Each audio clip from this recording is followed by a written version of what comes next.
Will it be escalation all the way to Inauguration Day? With 2 months to go till the return of Donald Trump, the outgoing Biden administration easing conditions on use of its Atacms long-range missiles, offering landmines to Ukraine, and announcing plans to forgive $4.7 billion in debt owed by Kyiv.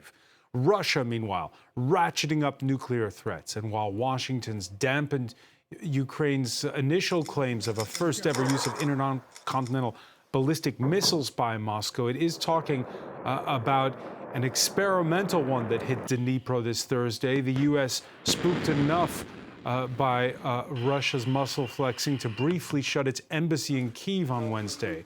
The jitters go beyond Ukraine and Russia, with suspicions of sabotage, data cables in the Baltic Sea that coincide with the rollout of war preparedness pamphlets to the citizens of Finland and Sweden.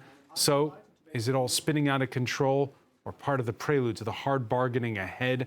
And if the U.S. does disengage, is this the last chance to change facts on the ground before borders get redrawn for good? Today in the France 24 debate, will it be peace on Putin's terms?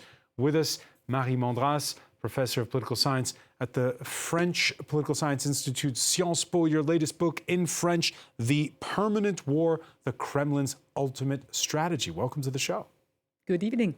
With us as well, a former Moscow correspondent in a previous life, Craig Kapitas, author of Bear Hunting with the Politburo. How are you, sir? Better than Putin is. We'll hear from Putin in a moment. From Washington, Robert Peters, research fellow, nuclear deterrence and missile defense at the Heritage Foundation think tank. Welcome to the show. Good evening. And from Odessa, Hannah Shelest, director of security programs at the Ukrainian Prism think tank. Good to see you, Hannah. When you got off air with us 1 week ago, it turned out your neighbor's apartment had suffered a direct hit from a Russian drone. How are you doing? Yes, exactly 15 minutes after we finished the show, that you see the room which I were at that moment. Shahed fall at the neighboring flat, and in my flat, as a result, it's now absolutely uninhabited because there is no roof. There is falling of the ceilings. That's my bedroom that is now on the screen. So that was the night photos that I made immediately before we were evacuated as the fire started in the building. And that in the morning when we came, we realized that you can see the wonderful Odessa sky, just if you would risk to be at that bed. So since Thursday, we are not allowed there. We don't know what is happening. The problem is that the place where my house is, it is the very, very downtown of Odessa. That is the historical center, which is under the protection of UNESCO. The UNESCO Commission was the next morning already. And this building, in addition, is the cultural heritage building. So you understand that, and it was not the only building targeted at that night. Just a few streets from us, another historical building also had the same damage. So now you have 8 families only in our building without their flats, lives, memories, everything. But at least I don't know what luck saved the lives of everybody because that was really dangerous and just minutes, thanks to the emergency services who just evacuated people as a lot of the exit doors being just blocked. So as you can understand, Ukrainian resilience that everybody praised for 3 years is something important. But I think that for your viewers, it's quite important to understand that it doesn't matter how close you are to the front line, how famous you are, or you're thinking that you're living in the safe, protected place. De facto, Russians just don't care, because their task is just to damage and to eliminate Ukrainians. Yeah, Ukraine getting its Ukraine's capital getting its first snowfall of the season this Thursday, and that was coupled with the familiar sound of air raid sirens on this the Maidan Square Revolution anniversary. Russia's been intensifying its attacks against critical infrastructure and civilians at the outset of war, as illustrated in the personal case of Hannah Shelest. This Thursday, though, the focus on the central city of Dnipro. Only 2 wounded, but further alarms raised when what was first described as an intercontinental ballistic missile, now being qualified by the United States as an experimental weapon was used by Russia. Robert Peters, let me begin with you on this point. First of all, it was fired from near the Caspian Sea, and is this intermediate kind of a weapon? How experimental? These are the words out of Washington. Is it? Well, it's hard to say how experimental it is, and I think it's kind of beside the point. I mean, to me, the major takeaway is that the Russians took a nuclear-capable ballistic missile, removed the nuclear warheads off of it, and put on conventional high explosives underneath the nose cone. Then those conventional high explosives came down independently and struck targets. Fortunately, it wasn't a tremendous amount of civilian casualties, but the signal's there. The signal is they used a nuclear-capable ballistic missile days after the United States lifted the employment restrictions on the Ukrainian employment of American-provided Atacms missiles. This also came days after Russia announced its new nuclear employment doctrine, which was quite aggressive. And so I think what we're seeing from Moscow is an attempt to tell the West, and in particular Washington, you need to roll back the amount of support you're giving to Ukraine, in particular, the lifting of restrictions of deep precision strike into Russia itself. I think that we're in a period right now of nuclear signaling coming out of Moscow, and we need to understand that as such. Well, let's first listen to Vladimir Putin, because he spoke just a short while ago, definitely saying that this is retaliation for the U.S. and the UK giving the green lights to Ukraine launching long-range missiles inside of Russian territory. In response to the use of American and British long-range weapons on November the 21st of this year, the Russian armed forces launched a combined strike on one of the facilities of the Ukrainian defense industry. One of the newest Russian medium-range missile systems was tested in combat conditions, in this case with a ballistic missile in a non-nuclear hypersonic warhead. We consider ourselves entitled to use our weapons against military facilities of those countries that allow their weapons to be used against our facilities. And in the event of an escalation of aggressive actions, we will respond decisively.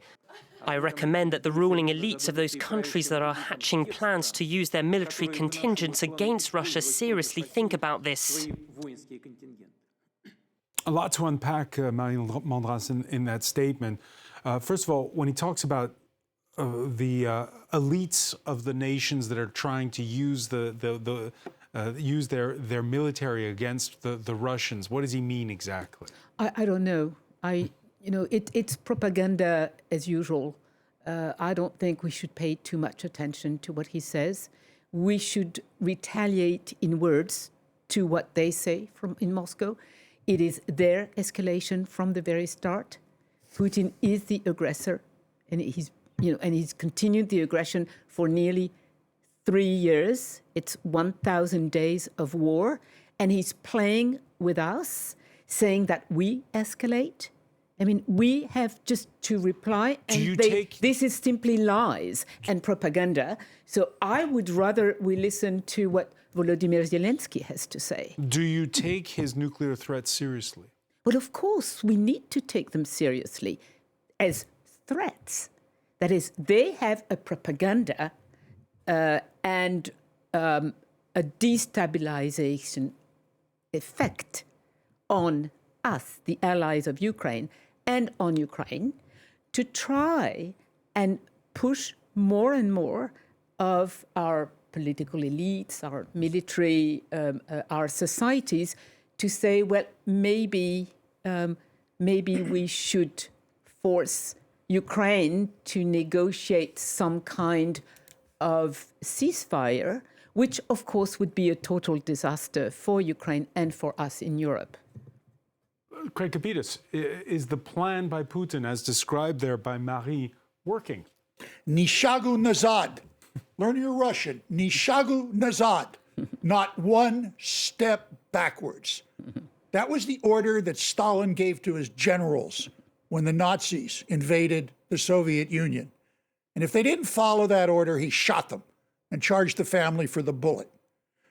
For the past 1,000 days, and how many stories have I written on this in the Daily Beast and shows have we done? It's the same thing. The United States is being and the West is being conned by Vladimir Putin. Frankly, the West doesn't have the guts. It's never had the guts to put any firepower in the hands of the Ukrainians to take on Russia.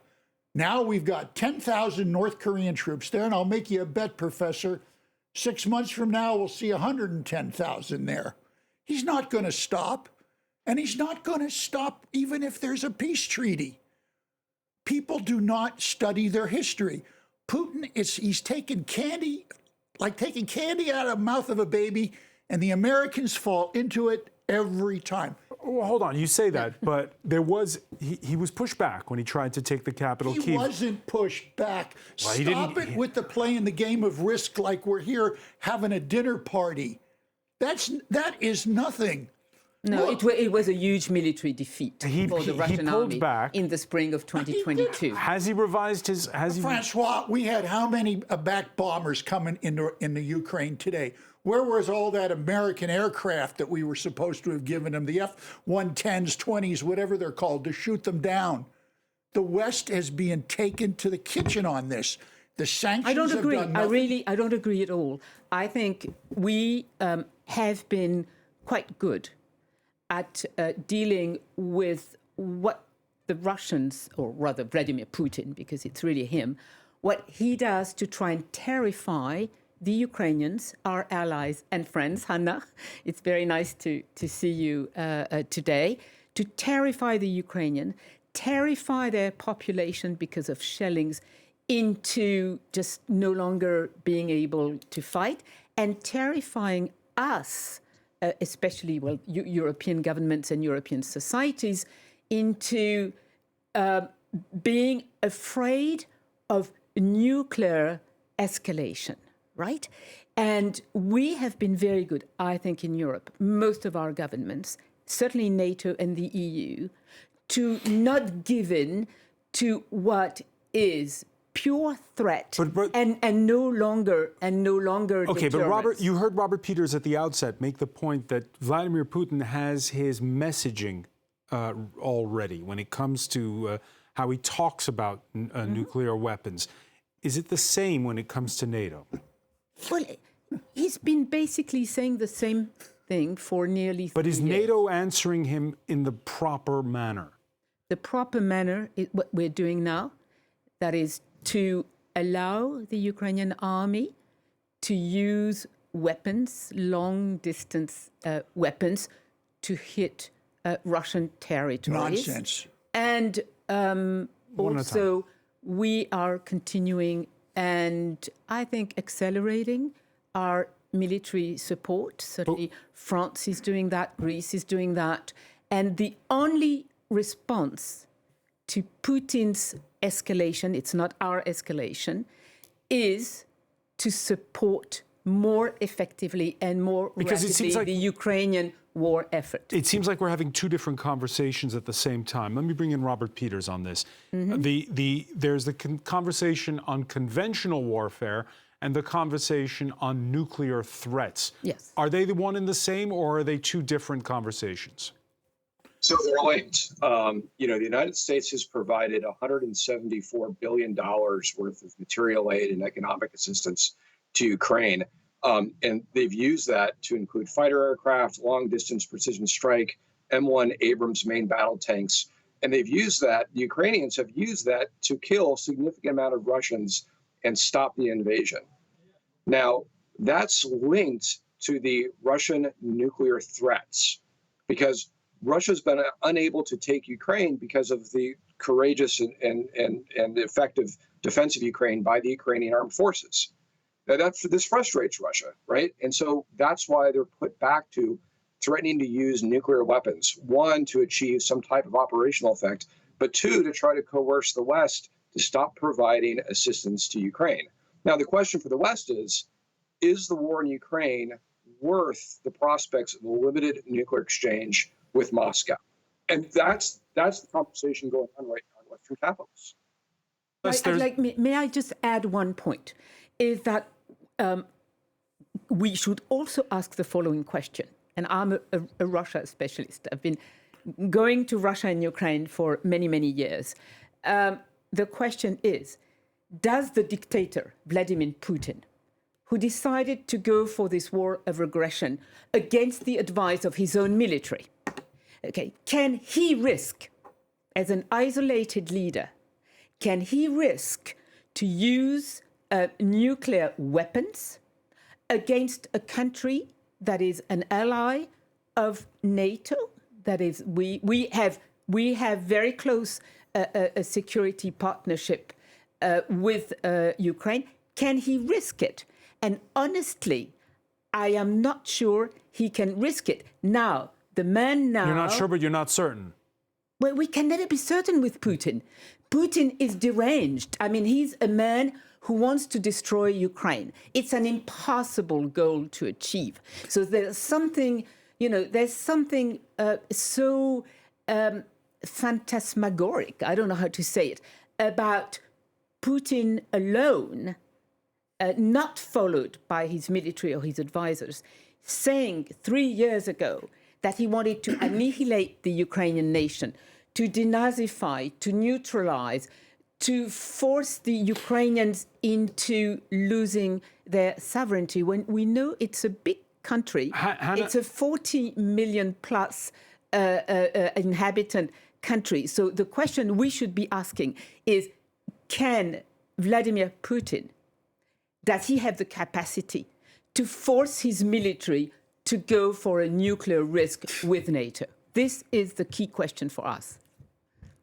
Hannah Shalest, the question of whether or not Vladimir Putin is once again making an idle threat or not when it comes to nuclear weapons aside, a new poll out for the magazine The Economist shows that now a majority of Ukrainians are in favor of sitting down at the negotiating table. Your thoughts on how Putin's words will land among Ukrainians this Thursday?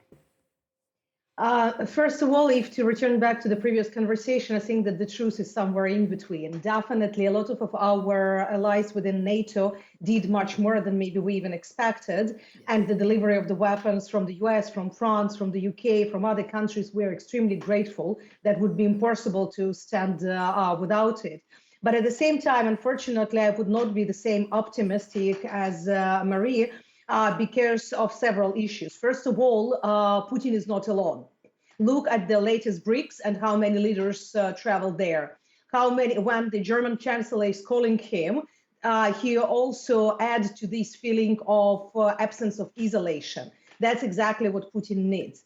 And that's why he feels himself stronger and stronger.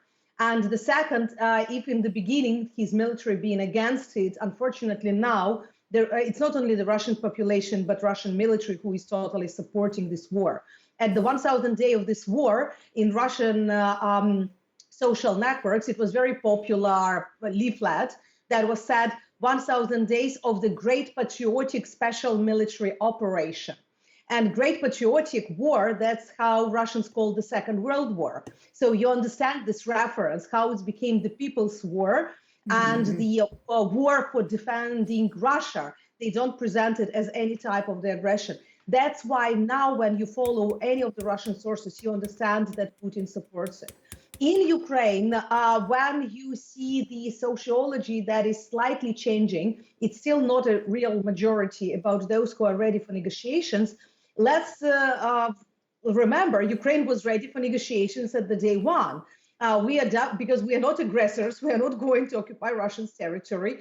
Kursk was necessary only to demonstrate Putin that he is not the guy who can control everything. We are ready to leave it at any moment.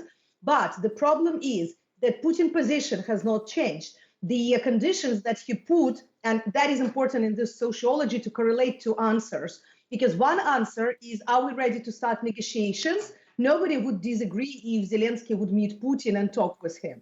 But then if you ask on what conditions and what Putin really wants, he wants all the territories that he currently occupied And Ukrainian population, 90% said, no, Crimea is Ukraine, Donbass is Ukraine, and territorial integrity should be. He wants Russian language, he wants Russian church, he wants absence of Ukrainian armed forces. For these, none of the Ukrainian presidents, would it be Zelensky or anybody else, would ever agree, because population would never agree to this. All right, we heard a bold prediction earlier from Craig Kapidis, which was that the 10,000 North Koreans currently in Russia could soon be 110,000. Whether the North Koreans are in for the duration remains to be seen. But what's already clear is that the Kremlin is grateful for the help, what with news that Russia has transferred more than 70 animals, including an African lion, 2 brown bears, 45 pheasants, to a zoo in Pyongyang. That story coming out in the Guardian newspaper, among other media. Robert Peters, again, this latest round of escalation, and this was the reason given by the Pentagon for giving the green light on those Atacms, was the North Koreans. What are your thoughts on where they fit into this puzzle? It's hard to say. 10,000, 20,000 North Koreans aren't going to be make that big of an impact on the battlefield. Russia needs troops. There's no question about that. But North Koreans are not known for their fighting prowess.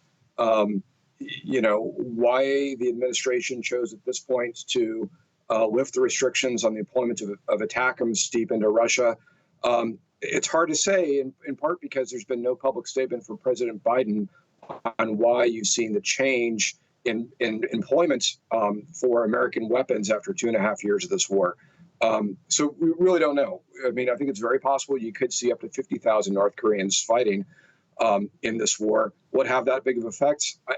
I don't know. It's not great for Ukraine, that's for sure. But you're probably going to see a continuation of this World War I style slow advance through trenches. That's awful. You talk about World War I, but there's also the feeling that there's this feeling that things could escalate beyond the two belligerents at hand. Talk about North Korea. Now, for instance, one damaged undersea cable, that could be the mistake of a ship's errant anchor. But 2, well, that's suspicious. NATO allies, Lithuania, Sweden, Germany, Finland, they've all been scrambling this week after the damage reported on Monday to 2 data cables. The German defense minister even raising the prospect that it's part of hybrid warfare. And there you look at that map, Craig Kapidis. Your thoughts on this? Is that a calling card that's being sent? I think if you impart Western logic to Putin's belligerence and barbarity, you're barking up the wrong tree. And frankly, you have to be very careful not to do that. But we're going to do that anyway. Putin doesn't care. Putin doesn't have a public he has to answer to. But in this case, it's a message being sent to, if it is indeed nefarious, the damage to these 2 undersea cables. I think a more important message being sent is that today in Kommersant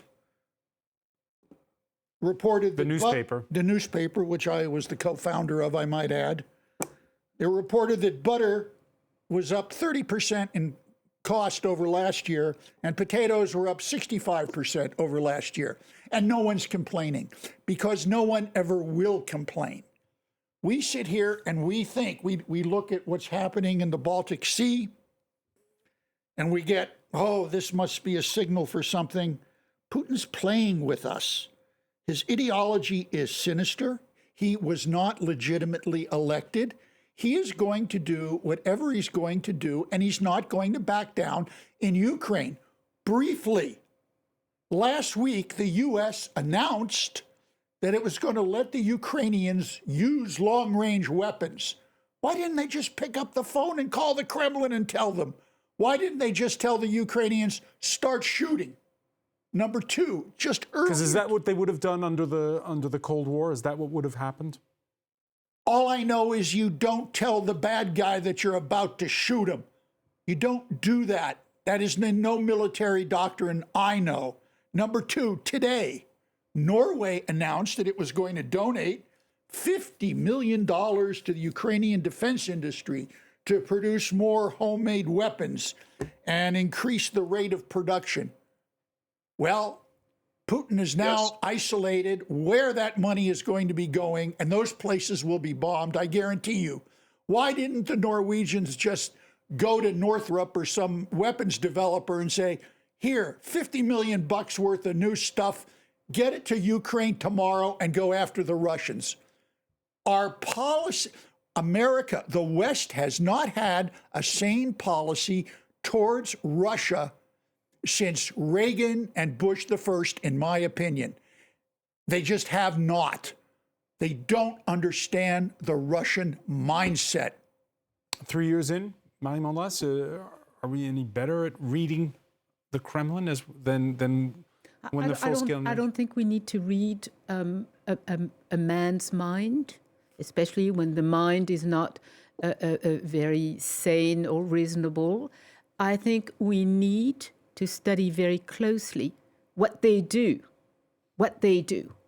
and how we can respond in the most effective way. And I'd like to add to what was said about sending North Korean soldiers, that they had to train in Russia because they were not trained for this kind of war.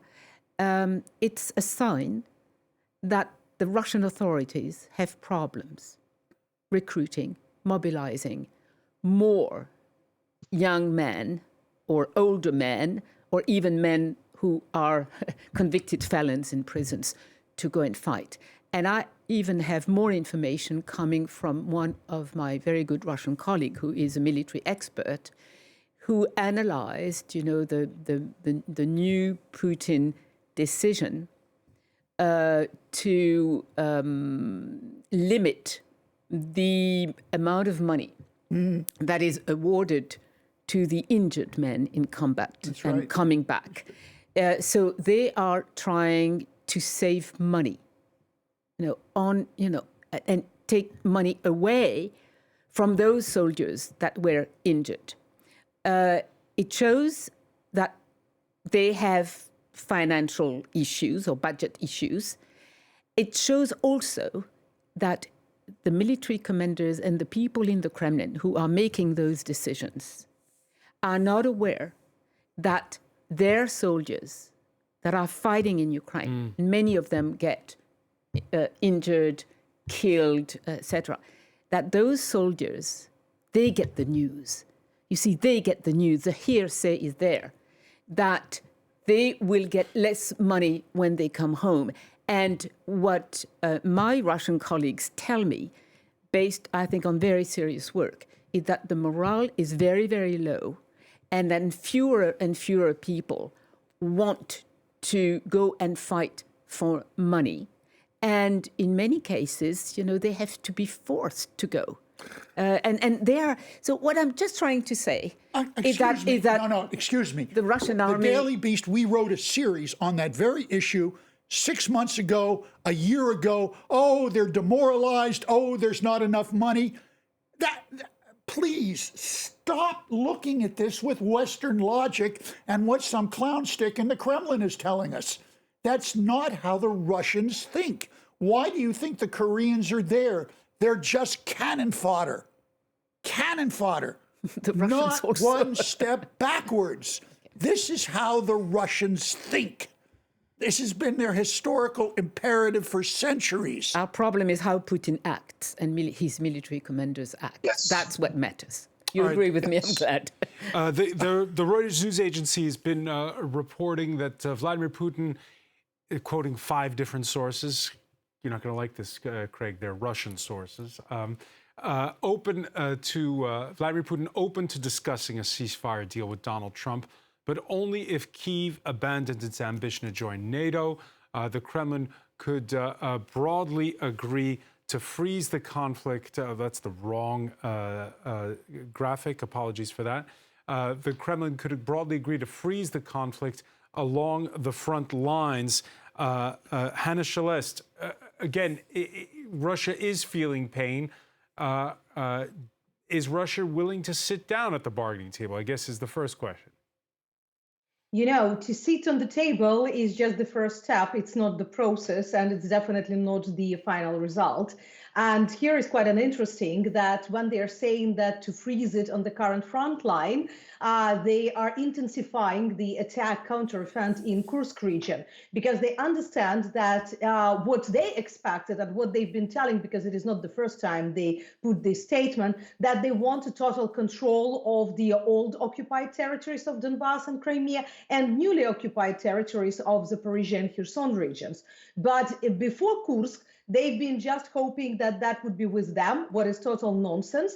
But at the same time, now they cannot say the same things as we would say, okay, so where is Kursk? You cannot control your own territory. And that is absolutely different negotiations pattern that we are coming. So definitely, we already noticed for these 3 years a very important pattern in Putin behavior that you need to remember, that each time they have certain difficulties at the battlefield, they immediately, either through the diplomatic channels or in the public statements, are saying that they are ready for negotiations because they understand two things after this. They hope to buy time, which they need. The second is they hope that the Western partners would stop providing weapons to Ukraine, saying that we don't want to escalate. This crazy phrase about the escalation that we hear each time. So if Russia is ready for negotiations, why should we give you weapons? Why should we spend money or effort if maybe in 2 days you would finish this war? Yeah, and that brings us back to what you were stating earlier, Robert Peters, about what the Biden administration said was its reason for giving the green light on the use of those long-range missiles. Well, we're 2 months out from Inauguration Day, and there's a sense that the outgoing administration is front-loading the help ahead of a Donald Trump who's vowed to cut a deal on day one. Will Donald Trump actually do that? So, look, I don't want to speculate on what a future Trump administration may or may not do. I have no idea. What I will say, though, is that you've got bipartisan consensus in Washington that the primary threat for American national interest is China. And Russia is an important threat, but ultimately it's a secondary threat. When you look at the fact that Europe has a population that is 5 times that of Russia, it's got an economy that's 7 times that of Russia. We still see Russia as being Italy with nuclear weapons. And so it's within Europe's powers to deter Russian aggression. And that's a good thing. That works out really well for us in NATO. But in Washington, we're looking very seriously at the Chinese military expansion. And for us, I think it's fair to say, no matter who would have won the election 2 weeks ago, they'd be looking increasingly... Are you stating that China is a greater military threat than Russia? Yes. Yes, I am. Because the Chinese economy is 2/3 that of the American economy. Yeah. And the Russian economy is only 20% that of Europe's economy. But I mean, just looking at economics alone, China has a far greater threat to global stability than Russia is. China has the world's largest navy. Yeah. And so in Washington, we're looking across the globe and we're saying, yeah, Russia's bad. They've got a lot of bad things going on. We want Ukraine to succeed without question. But in comparison, it is dwarfed by the threat posed by China. A rare day on your First of show. all, if I can say one word. A liberal like me agreeing with someone from the Heritage Foundation. Robert is absolutely correct. China is a much greater military threat. You said something interesting. Biden is now front-loading before the weapons and everything, before the inauguration, and Trump takes over again. Why didn't he front-load 1,000 days ago? That's when it should have been. It should have been front-loaded, and it was not done. Now, as far as a peace agreement, I'm sure Putin would love to have a peace agreement. He could celebrate back in Moscow. Everyone would be a hero, but that's not going to shut down his aggression long term. It's not going to shut down him trying to go. So then at what point does it become the United States' problem again ahead of China? It's always going to be a problem for the United States because we're the jewel of democracy, the United States. We are the crown of NATO. Putin, China, China's a separate deal to pay attention to and to deal with. Tonight, we're looking at Russia. And Russia will remain a threat so long as Putin is there and his kleptocracy is working, and he will be a threat to Ukraine going forward, regardless of any deal. Can Hannah So and if I I can say, jump with a- respond to this, please? Yeah, Hannah, yes. Hannah Celeste, how do you see what happens after Inauguration Day? No, I wanted to connect, like you're separating China and Russia, what is absolutely incorrect in our conditions, because China would be a threat in case Russia would not be defeated. And that's clearly seen because we are analyzing now the latest scenarios, for example, for the China military exercises. And I see all the lessons learned from the Russian actions in the end of 2021 in the maritime domain, for example. Also, China is studying how to avoid sanctions very clearly now. And traveling this year a lot in the Southeast Asia and in Indo-Pacific, all these countries that would be the first targets for China, they are saying, like, we see and our intelligence services see more and more how China is learning all the lessons, and they understand, can they go or not? They will go against the US, against the Asia-Pacific countries, and first of all, against the Asia-Pacific countries, as soon as Russia wins, because they understand that West is weak, Western sanctions cannot be, the weapons will not come when it should be. The security guarantees depends on the political will more than on the treaties and promises. And they also learn military. You see already a lot of the stuff, how they learned in terms of the tactics, in terms of the new technologies development. Even the definitely Chinese can produce much more and they have a bigger forces than the Russian Federation. But at the same time, Chinese are much more pragmatic, while Russians are very emotional and irrational very often. So Chinese understands that this huge economy is huge only because they are able to trade with Europe, because they are able to trade with other countries.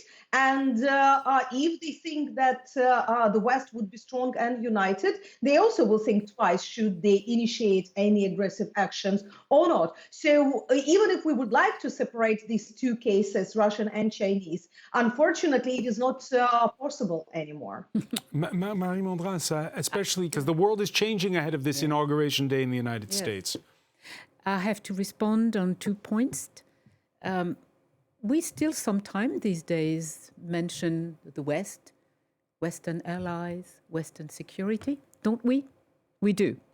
So Europeans are, with the United States, the political and military transatlantic alliance, and we are very strong.